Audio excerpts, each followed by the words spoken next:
ఆయన ఏదైనా ఆయనకున్న ఓటు ఆయనకుంది కదా, ఆయన పర్సంటేజ్ ఆఫ్ ఓటింగ్ ఆయనకుంది అని నమ్ముతున్నారు జనం. రేపు ఎలక్షన్లో ఇంకో రకంగానో నెగ్గడానికి తెచ్చుకోవడానికి కాంగ్రెస్ కలిసి వస్తుందని ఆయన లెక్కేశారు. మీరు చూసుకోండి, ఇప్పటి వరకు ఎన్టీ రామారావుతో దెబ్బలాడి బయటకు వచ్చిన తర్వాత సొంతంగా ఆయన ఎలక్షన్కి వెళ్ళింది ఎప్పుడూ లేదు.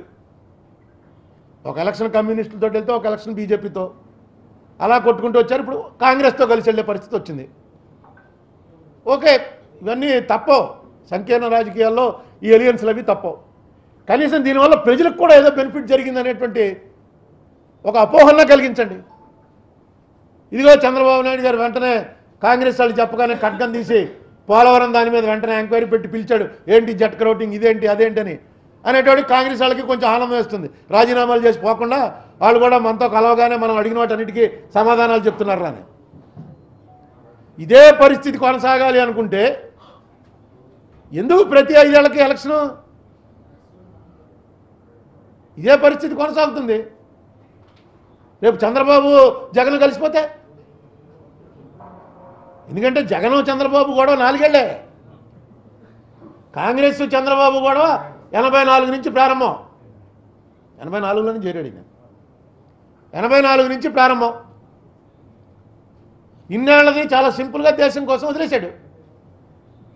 రేపు జగన్తో కూడా త్యాగం చేయొచ్చు. ఏంట్రా దీనికి మీరు పెట్టినటువంటి ఉద్దేశాలు ఏంటి, ఎందుకు కారణాలు ఏంటంటే మనకు ప్రస్ఫుటంగా కనిపిస్తుంది ఏంటంటే ఇన్కమ్ ట్యాక్స్ రైడ్లు ప్రధాన కారణంగా కనిపిస్తుంది. ఇన్కమ్ ట్యాక్స్ రైడ్ల తర్వాతే ఇంత వైలెంట్ రియాక్షన్ వచ్చింది. ఎందుకంటే కాంగ్రెస్ గొడవ వచ్చి నేను చంద్రబాబు నాయుడు గారు చెప్పిన ప్రకారం నేను వెళ్ళి టీడీపీ ఎంపీలందరినీ మీట్ అయినప్పుడే నాకు అర్థమైపోయింది. నేను మీకు చెప్పాను కూడా. ఏంటంటే ఆయన క్వశ్చన్ పెడదాం అనుకున్నది, క్వశ్చన్ పెట్టడానికి అక్కడ డిస్కషన్లో వద్దండి కాంగ్రెస్తో మనకి ఎందుకంటే గొడవ అన్న లెవెల్లో మాట్లాడుకున్నారు వాళ్ళు. బీజేపీతో అయితే అలాగా గొడవ పెట్టేసుకున్నాం, అవిశ్వాస తీర్మానం పెడుతున్నాం, కాంగ్రెస్తో కూడా ఎందుకు వచ్చింది గొడవ అన్న విషయం అర్థమైతే వాళ్ళ పార్టీ నిర్ణయం, మనం ఏంటి అడగగలం. ఇప్పుడు హౌస్లో జరిగినటువంటి ఒక దారుణం ఆ హౌసే ప్రచురించిన బుక్ ద్వారా ఇలా చేశామని బయటకు వచ్చిన ఒక క్వశ్చన్ పెట్టడానికి కూడా ఏ పార్టీ ఒప్పుకోని పరిస్థితిలో రాజకీయాలు ఉంటే దీన్ని రాజకీయం అంటారా, వ్యాపారం అంటారా? ఆయన ఏదైనా ఆయనకున్న ఓటు ఆయనకుంది కదా, ఆయన పర్సంటేజ్ ఆఫ్ ఓటింగ్ ఆయనకుంది అని నమ్ముతున్నారు జనం. రేపు ఎలక్షన్లో ఇంకో రకంగానో నెగ్గడానికి తెచ్చుకోవడానికి కాంగ్రెస్ కలిసి వస్తుందని ఆయన లెక్కేశారు. మీరు చూసుకోండి, ఇప్పటి వరకు ఎన్టీ రామారావుతో దెబ్బలాడి బయటకు వచ్చిన తర్వాత సొంతంగా ఆయన ఎలక్షన్కి వెళ్ళింది ఎప్పుడూ లేదు. ఒక ఎలక్షన్ కమ్యూనిస్టులతో వెళ్తే, ఒక ఎలక్షన్ బీజేపీతో అలా కొట్టుకుంటూ వచ్చారు. ఇప్పుడు కాంగ్రెస్తో కలిసి వెళ్ళే పరిస్థితి వచ్చింది. ఓకే, ఇవన్నీ తప్పవు. సంకీర్ణ రాజకీయాల్లో ఈ ఎలియన్స్లు అవి తప్పవు. కనీసం దీనివల్ల ప్రజలకు కూడా ఏదో బెనిఫిట్ జరిగింది అనేటువంటి ఒక అపోహన కలిగించండి.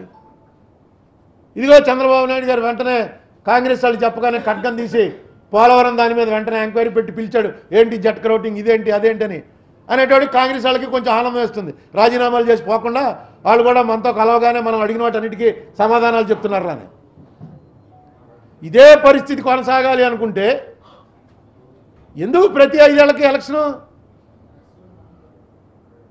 ఇదే పరిస్థితి కొనసాగుతుంది.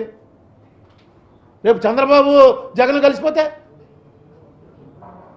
ఎందుకంటే జగన్ చంద్రబాబు గొడవ 4 ఏళ్లే, కాంగ్రెస్ చంద్రబాబు గొడవ 84 నుంచి ప్రారంభం. 84లోనే చేరాడు. 84 నుంచి ప్రారంభం. ఇన్నేళ్ళది చాలా సింపుల్గా దేశం కోసం వదిలేశాడు. రేపు జగన్తో కూడా త్యాగం చేయొచ్చు. ఏంట్రా దీనికి మీరు పెట్టినటువంటి ఉద్దేశాలు ఏంటి, ఎందుకు కారణాలు ఏంటంటే మనకు ప్రస్ఫుటంగా కనిపిస్తుంది ఏంటంటే ఇన్కమ్ ట్యాక్స్ రైడ్లు ప్రధాన కారణంగా కనిపిస్తుంది. ఇన్కమ్ ట్యాక్స్ రైడ్ల తర్వాతే ఇంత వైలెంట్ రియాక్షన్ వచ్చింది. ఎందుకంటే కాంగ్రెస్ గొడవ వచ్చి నేను చంద్రబాబు నాయుడు గారు చెప్పిన ప్రకారం నేను వెళ్ళి టీడీపీ ఎంపీలందరినీ మీట్ అయినప్పుడే నాకు అర్థమైపోయింది. నేను మీకు చెప్పాను కూడా.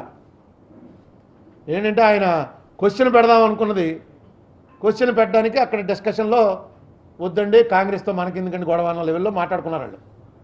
బీజేపీతో అయితే అలాగా గొడవ పెట్టేసుకున్నాం, అవిశ్వాస తీర్మానం పెడుతున్నాం, కాంగ్రెస్తో కూడా ఎందుకు వచ్చింది గొడవ అన్న విషయం అర్థమైతే వాళ్ళ పార్టీ నిర్ణయం, మనం ఏంటి అడగగలం. ఇప్పుడు హౌస్లో జరిగినటువంటి ఒక దారుణం ఆ హౌసే ప్రచురించిన బుక్ ద్వారా ఇలా చేశామని బయటకు వచ్చిన ఒక క్వశ్చన్ పెట్టడానికి కూడా ఏ పార్టీ ఒప్పుకోని పరిస్థితిలో రాజకీయాలు ఉంటే దీన్ని రాజకీయం అంటారా, వ్యాపారం అంటారా?